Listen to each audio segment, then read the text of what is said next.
And we just finished this games of Monday Night Football. We just capped off with the Chargers and Raiders. I want to get to that game first. I'll get to the Bengals Ravens in a second. Let's start with the Chargers Raiders. We all know the Chargers ended the Raiders playoff hopes last year in Week 17 when the Raiders defense let them down. It wasn't so much the case this time around. It was more of the Raiders the Raiders offense. Well, not really their offense. I mean, you know what? They were missing Denarius Moore and Jacoby Ford. And they did have McFadden back, and they were using McFadden a lot. But anyway, but I cannot pin the loss on Carson Palmer. He did all that he could do with as much help as he did have. He only had McFadden, and that's pretty much it. So you can't pin this loss on him. And the offensive line wasn't exactly protecting him.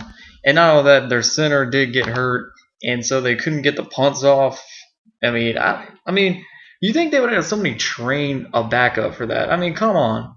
I mean, I wouldn't know. I mean, I never snapped the ball back like 20 yards or 15 or 10 for a punt or whatever, but it can't be that bad, can it? Anyway, let's get to the basis of all this. The Chargers offense.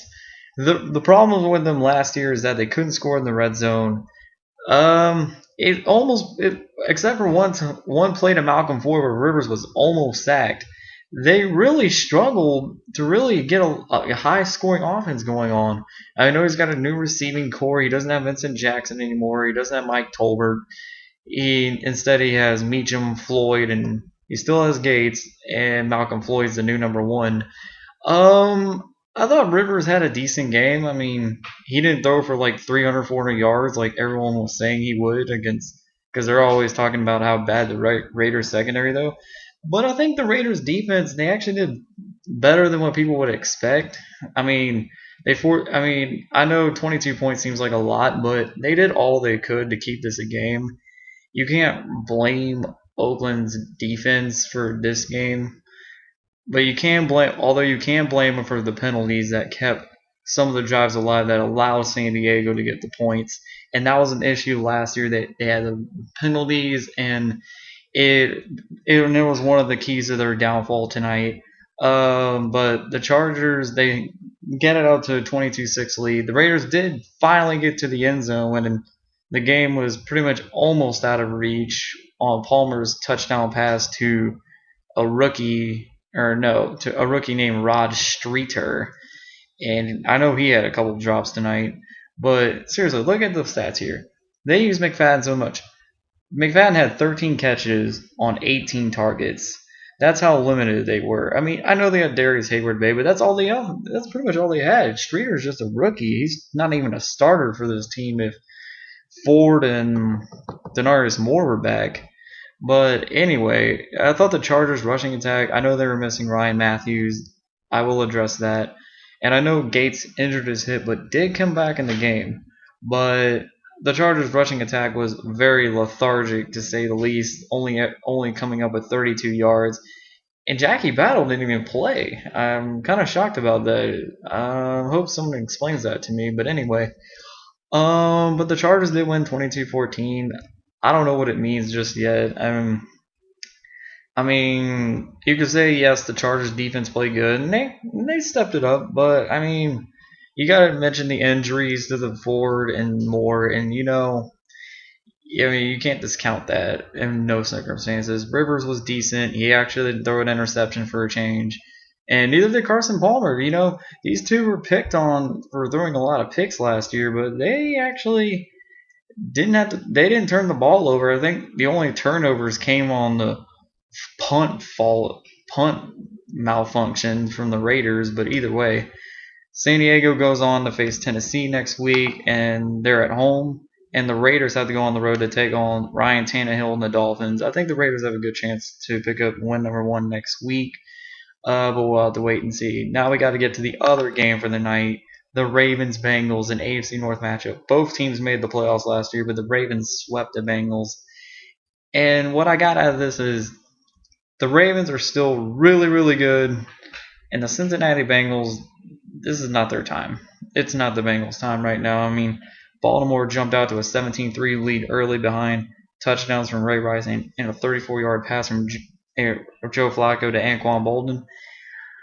I think this is a very new Joe Flacco. He's confident. He's in the zone right now. And I think, and people were calling him the weak link in the offense, but he looked really solid today against a pretty decent defense. I mean, I think Joe Flacco, I think the Ravens, they should have won the AFC Championship last year, if not for the two miscues at the end of the game.